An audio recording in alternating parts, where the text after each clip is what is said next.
Welcome to Bosco Campus Vision. You're watching the campus television channel of Don Bosco College, Kottayam. This lecture is on the prescribed syllabus of 5th semester BA English Literature and Language. Paper is Literary Criticism. In this lecture, I am going to deal with Samuel Taylor Coleridge. Samuel Taylor Coleridge. Birth year is 1772 and death year is 1834.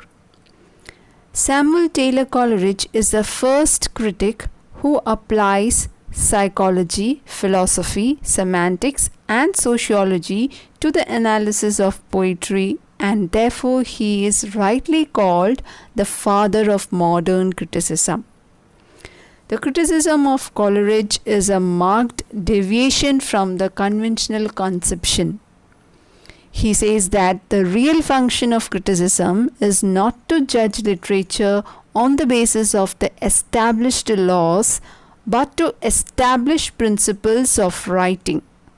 By the principles of writing, he means the psychology of poetic creation. The critic must go behind the poet and see how the poem comes into being. Now let's talk about Coleridge's theory of poetry. According to Coleridge, the chief function of poetry is to impart pleasure. A poet's business is the excitement of emotion for purpose through the medium of beauty. A poem is that species of composition which is opposed to works of science by proposing for its immediate object pleasure, not truth. Pleasure arises from the organic unity of the work of art. A legitimate poem in a composition in which the rhyme and meter bear an organic perfect unity of form and content. The organic unity of a poem must derive from the poet's imagination, which is a shaping and unifying power which dissolves, diffuses, dissipates in order to recreate. So Coleridge emphasizes the difference between prose and poetry, for each employs the same medium words. They differ in their very nature. Rhyme and meter are integral part of it. Coleridge also distinguishes a poem from poetry.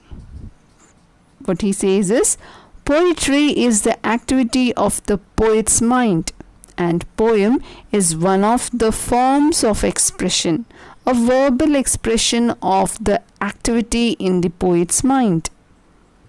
So in this, remember the 3 Ds, that is dissolves, diffuses and dissipates, and this is to recreate something new. Now let's talk about Coleridge's view on fancy. Coleridge sees imagination and fancy as activities of 2 different kinds. Fancy is not a creative power at all, but only combines different things into pleasing shapes. It does not fuse them into one as imagination does. He compares them to the difference between mechanical mixture and a chemical compound. Okay. A compound is an act of creation, while in a mixture a number of ingredients are brought together. So fancy is related to a talent which is acquired, while imagination is related to a genius which is inborn. Fancy is the drapery of poetic genius, but imagination is its very soul, which form all into one graceful and intelligent whole. Now let's see Coleridge's view on imagination. Coleridge was the first critic to make a systematic study of poetic imagination. According to Coleridge, imagination has 2 forms, primary and secondary. Primary imagination is merely the power of receiving impressions of the external world through the senses. It is an involuntary act of mind. The human mind receives impressions and sensations from the outside world unconsciously and involuntarily. The primary imagination is the living power and the prime agent of all human perception. The primary imagination is universal. It is possessed by all. But the secondary imagination is the basis of all artistic creation.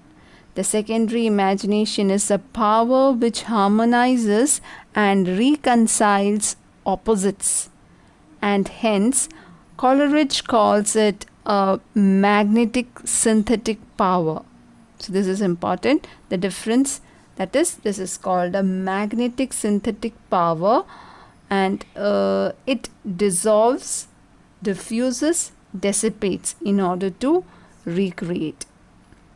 It is a shaping spirit and unifying creative faculty which inspires the poet in revealing the beautiful and permanent forms of nature. The poet performs the miracle of breaking imagination, represents and recreates external objects into forms of beauty. Secondary imagination is more active and conscious in its working. Its raw material is the sensation and impression supplied to it by the primary imagination.